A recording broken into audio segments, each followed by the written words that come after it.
Everyone welcome to my mini blog. आज मेरो blog के हो भन्ने चाहिँ हजुरलाई थाहा छैन होला। म मेरो ब्लग भन्दैछु साथीहरू। मेरो चाहिँ पहिला गाई पाल्ने ठाउँ चाहिँ एकदम धेरै अप्ठ्यारो, एकदम धेरै खाल्टा खाल्टे थियो। हामीले चाहिँ यतिको बनाएको नै माटो हालेर मजाले यति बनाएको अनि यसरी प्लास्टर गरेको छ साथीहरू। गाईलाई चाहिँ बस्न एकदम धेरै सजिलो छ। यताबाट चाहिँ यहाँबाट चाहिँ गाउँ जाइरहेको छ, त्यसपछि त्यहाँ यिनीहरूलाई चाहिँ बस्न एकदम धेरै सजिलो भएको छ। दुईवटा यसरी बसेको छ, यति राम्रोसँग गरेको छ। यहाँदेखि वहाँसम्म चाहिँ एक कोठा हेर्नुहोस्, यहाँदेखि यति भयो। त्यसपछि साथीहरू अनि फेरि यता पनि छ हेर्नुहोस्, यहाँदेखि यहाँसम्मको चाहिँ बनाएको छ साथीहरू। अनि यो चाहिँ मेरो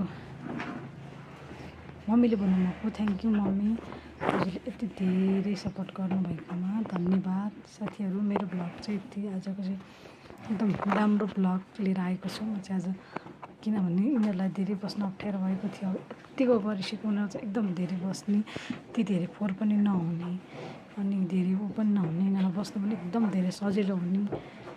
अब त्यहाँ चाहिँ एउटा जाली हालिदिनु पर्ने छ साथीहरू। त्यो जाली पनि फाटिसक्यो, जाली पनि एकदम धेरै पल परिसक्यो। अस्ति धेरै भएको हालेको, अब फेरि त्यहाँ झ्यालमा र त्यो झ्यालमा चाहिँ जाली हालिदिनु पर्यो साथीहरू। गर्मी महिना लाग्यो, गर्मी महिना त एकदम धेरै गर्मी हुने भएकाले चाहिँ जाली राख्दैन। यतिको ढलान गरेर यसरी गाईको ठाउँ बनाएको छ। पहिला हेरिकन यिनीहरूलाई बस्न एकदम धेरै सजिलो पनि भएको छ। मेरो ब्लग चाहिँ यही हो साथीहरू। भित्र त हामीले यति राम्रोसँग बनाएर गाई यसरी आनन्दले बस्न पनि पाएको छ। खाँदैछन् भुसाहरू भने अब यहाँनिर एउटा जाली राख्ने अनि फेरि यहाँ पनि एउटा जाली राख्ने बनाएको छ साथीहरू। यस्तो जाली चाहिँ यसरी पल परेको छ, पल परेर यसरी पल परेको छ जाली चाहिँ साथीहरू। जाली त्यो पल परेको छ। यता चाहिँ एकदम खाली कोठा छ। अस्ति हिजो चाहिँ यस्ता बाँधेको नि, यति माटो यस्तो बनाएर खाल्टे खाल्टो बनाइदियो। यहाँ नसुकुन चाहिँ यहाँ बाँध्ने भनेको नि, यस्तो फोहोर बनाएँ। त्यसपछि हामीले यता बाँधेर चाहिँ यता बाँध्यौँ जो चाहिँ, अनि फेरि यताबाट चाहिँ यता चाहिँ हामीले प्लास्टर यसरी गरेर बनाएर हाम्रो प्लास्टर सिद्धिएपछि 2 दिनपछि चाहिँ हामीले यता बाँध्यौँ।